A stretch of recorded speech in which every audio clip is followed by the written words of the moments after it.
예수님의 산상보훈은 계속 이어지고 있습니다. 오늘 7장에서 시작되어지는 말씀은 비판을 받지 아니하려거든 비판하지 말라라는 것이죠. 옳고 그름을 판단하지 말라는 이야기가 아니라는 것을 여러분은 너무 잘 아실 것입니다. 비판을 받지 아니하려거든 비판하지 말라는 이 말씀, 그렇다면 무엇일까요? 이 비판이라는 것이 어떠한 생각 속에서 어떠한 기준에서 하느냐라는 것이죠. 즉 어떤 분들은 이렇게 이야기합니다. 어떤 학자들은 이 비판이라는 것은 옳고 그름을 구별하는 판단의 문제가 아니라 비판하는 자가 비판하는 대상에 대해서 자기가 마치 하나님인 것처럼 그렇게 다른 사람을 정죄하는 것, 바로 그것을 말하는 것이라고 이야기합니다. 마치 자기가 다 옳은 것처럼, 또한 자기의 판단과 생각이 기준인 것처럼 그렇게 하지 말라는 것이지요. 그 이야기가 왜 옳다고 여겨지는 것이 뭐냐면 그 뒤에 이어지는 내용이 너희 눈 속에 있는 들보는 깨닫지 못하느냐라는 것이죠. 그 말 속에는 우리 모두가 다 들보를 갖고 있고 그 들보를 가진 상태에서 상대방을 바라보면 제대로 보일 리가 없다라는 것이죠. 그러므로 우리가 그러한 상태에서 누구에게 뭐라 하기 전에 먼저 내 자신이 어떠한 존재인가, 그러한 말씀 앞에서, 그러한 상황 앞에서 나를 먼저 돌아볼 수 있는 그러한 지혜가 있어야 된다는 것이죠. 나를 돌아보아서 나의 들보를 뺄 수 있어야 내가 제대로 볼 수 있는 것 아니겠습니까? 그래야지만 상대방에게 있는 뭘 빼줄 수 있어요? 티를 빼줄 수 있다라는 것입니다. 바로 그러한 선행적 행동이 먼저 있어야 되고, 먼저 자신에 대한 고침이 있어야지만 제대로 볼 수 있고 제대로 고칠 수가 있다는 것이죠. 그렇지 않으면 내 눈에 들보를 넣은 상태로 상대방의 티를 빼려고 하다가는 상대방을 도리어 어렵고 힘들게 만드는, 상처를 주게 되는 그러한 안타까운 일들이 벌어지게 된다는 것입니다. 그래서 2절은 이렇게 말하고 있지요. 너희가 비판하는 그 비판으로 너희가 비판을 받을 것이요 너희가 헤아리는 그 헤아림으로 너희가 헤아림을 받을 것이니라.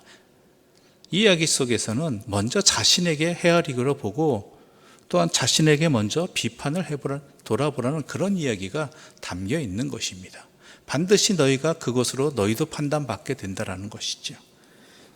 그러므로 상대방에게 안타까운 점, 또한 이야기하고 싶은 점이 있다면 먼저 그것을 나에게 돌아보고 내 자신을 돌아보는 지혜로운 자가 되어야 될 것입니다. 그럴 때 상대방의 안타까움도 함께 기도하며 고쳐질 수 있는 그러한 눈이 떠지게 될 것이고 행동을 할 수 있는 것이지요. 그 다음에 나눈 내용들이 기도에 대한 내용들이 나옵니다. 우리가 너무나 잘 알고 있지요. 7절부터 11절까지의 말씀은 하나의 묶음입니다. 성경을 읽을 때 우리가 주의해야 될 것이 뭐냐면 마음에 드는 한 부분만 가지고 전체를 판단해 버린다는 것이지요. 이 10절부터 11절의 말씀, 여기에 핵심은 뭔지 아십니까? 기도하는 것의 핵심은? 항상 잊지 말아야 될 것은 우리가 기도하는 대상이 하나님 아버지이신 것을 놓치지 말아야 되는 것입니다. 그 이야기는 하나님 아버지라고 이름을 꼭 불러라 이게 아니라요, 그런 의미도 있겠지만 우리 하나님이 어떠한 분이신지 분명히 알고 구하라는 거예요. 우리 하나님이. 11절 말씀 우리 함께 읽어볼까요? 11절입니다. 함께 읽겠습니다. 너희가 악한 자라도 좋은 것으로 자식에게 줄 알거든 하물며 하늘에 계신 너희 아버지께서 구하는 자에게 좋은 것으로 주시지 않겠느냐. 분명히 하셔야 됩니다. 구하는 자에게 구하는 것을 주시지 않겠느냐가 아니라 뭐예요? 좋은 것으로 주시지 않겠느냐. 좋은 것이 꼭 내가 구하는 것이 아닙니다. 내가 구하는 것일 수도 있고요. 아니면 내가 구하는 것과 상관없는 것이 전혀 반대되는 것일 수도 있고요. 아예 응답은 꼭 항상 무응답도 응답이니까 우리에게 그것을 허락해 주시지 않는 경우도 있다는 것이죠. 그런데 그 모든 것들이 우리 하나님 아버지가 어떤 분이신지 알게 된다면 때로는 내가 어리석은 것을 구했을 때 그것을 들어주시지 않는 것도 바로 나에게 그것이 가장 좋은 것임을 알고 계신 나의 아버지 하나님이시기 때문이라는 것이죠. 또한 내가 무엇을 구해야 될지 분명히 구하는 내용들이 과연 내가 하나님 아버지께 구해야 될 것인가 아닌가도 잘 분별해야 될 줄 알아야 됩니다. 그건 우선은 차후의 문제이고 중요한 것은 우리가 가장 시험에 드는 게 뭐냐면 내가 구했지만 하나님께서 응답 주시지 않을 때잖아요. 그리고 내가 원하는 것과는 전혀 다른 결과물들이 일어날 때 그때 우리가 서운해합니다. 답답해합니다. 그래서 때로는 더 매달리고 더 강권적으로 이야기하고 반복해서 기도할 때도 있습니다. 이때 놓치고 있는 게 뭔지 아십니까? 내가 기도하고 있는 분이, 나의 기도를 들어주시는 분이 나의 아버지 하나님이시라는 것을 놓쳐버린다는 것이죠. 하나님은 모든 것을 아시는 분입니다. 믿으시죠? 그렇죠? 그 모든 것을 아신다는 것은 단순히 지식적인 면이 아닙니다. 그 모든 것 속에서는 가장 선한 것이 무엇인지를 아신다는 것이죠. 우리는 인간의 한계가 뭐냐면 지금은 선한 것처럼 여겨져도 지나고 난 다음엔 아닌 경우들도 있단 말이에요. 지금은 악한 것처럼 힘든 것처럼 여겨지는 것일 수 있겠지만 지나고 난 다음엔 이것이 가장 선한 것이었구나라고 깨닫는 것도 있다는 말이죠. 우리는 모릅니다. 그런데 우리 하나님은 다 아시는 분이에요. 시간과 공간을 초월해서. 또 하나 우리가 놓치지 말아야 될 건 뭐예요? 전능하신 분입니다. 모든 것을 다 하실 수 있는 분입니다. 또 기도하면서 우리가 놓치지 말아야 될 게 뭐예요? 하나님은 나를 가장 사랑하신다는 것이죠. 사랑한다고 해서 진정한 사랑은요, 내 사랑하는 자녀를 응석바지로 키우지 않습니다. 오냐오냐 하지 않습니다. 가장 좋은 것으로 응답해 주실 때 때로는 꾸짖음으로, 때로는 안 들어주심으로, 때로는 다르게 이렇게 해주시는 거죠. 왜요? 그게 모든 것을 아시고 모든 것을 행하실 수 있으며 또한 나의 자녀를 가장 사랑하시는 하나님께서 가장 선한 것, 좋은 것을 주시기 위함이라는 것이죠. 이것을 우리가 확신하고 믿고 기도하고 있느냐라는 것이죠. 그럴 때 우리는 중언부언하는 기도를 하지 않게 되는 것이고 또한 자기도 무엇을 구하는지 모르는 또한 내가 누구에게 구하는지 모르는 그러한 기도는 하지 않게 된다는 것이죠.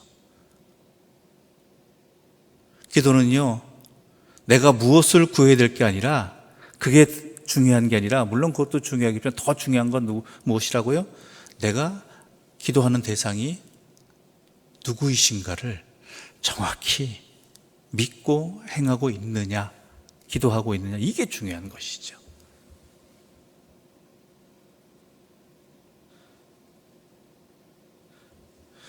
그러면서 12절에 이렇게 결론이 나옵니다. 12절 말씀 우리 함께 읽어보겠습니다. 12절입니다. 그러므로 함께 읽겠습니다. 그러므로 무엇이든지 남에게 대접을 받고자 하는 대로 너희도 남을 대접하라. 이것이 율법이요 선지자니라. 그러므로 중요한 건 뭐예요? 우리의 삶 속에서 기도도 하고 또한 구제도 하고 앞에서 말한 예배도 드리고 하는 이 모든 삶의 모든 것 속에서 핵심 원리는 뭐냐? 남에게 받고자 하는 대로 너희도 남을 대접하라. 이것이 율법이요. 즉 율법이란 건 뭐예요? 하나님의 사람들이 하나님의 사람으로서 이 세상을 살아가는 법입니다. 방법.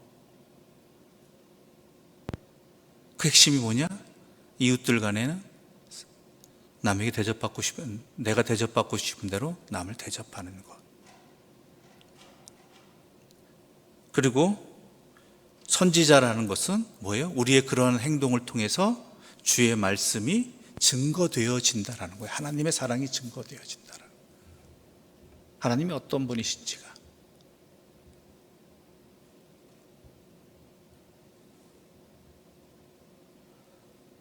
그래서 이 부분을, 이 12절을 우리가 잘 아는 대로 황금률이라고 부릅니다. 황금의 율법 중에 최고다라는 것이죠. 핵심이다라고.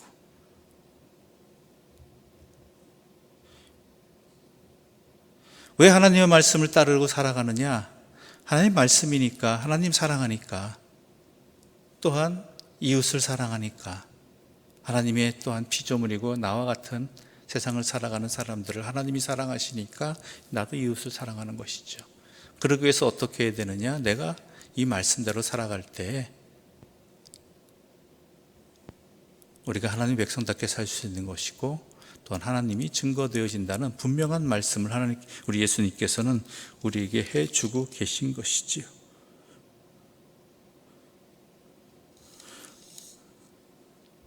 특히 또한 말씀하시는 것이, 이 말씀대로 살아야 되는 것이 왜 그러느냐?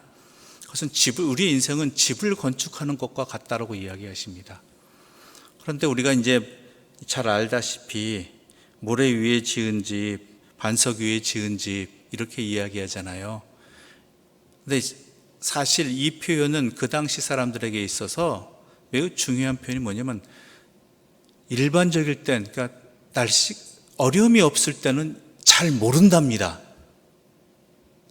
땅이 우리처럼 뭐 이렇게 확실히 여긴 모래밭, 여기는 돌밭, 돌 위에 이렇게 구분되어지는 땅이 아니라는 것이죠. 그냥 겉으로 봐서는 똑같은 땅인데, 문제는 뭐예요? 여기 본문에 비가 내리고 창수가 나고 바람이 불었을 때, 즉 어려움이 닥쳤을 때 우리의 본질이 내 삶의 어디에 기초해서 내 삶을 살아가고 있었는가가 드러나게 된다는 거예요. 내가 진짜 하나님 말씀대로 살았는가, 말씀 위에서 살았는가, 아니면 하나님 믿는다고 이야기하지만 실제로는 세상이라는 모래 위에서 내 삶을 기반 잡아 살았느냐. 이것은 시련이 닥쳐오고 어려움이 닥쳤을 때 분명히 드러난다는 것이죠.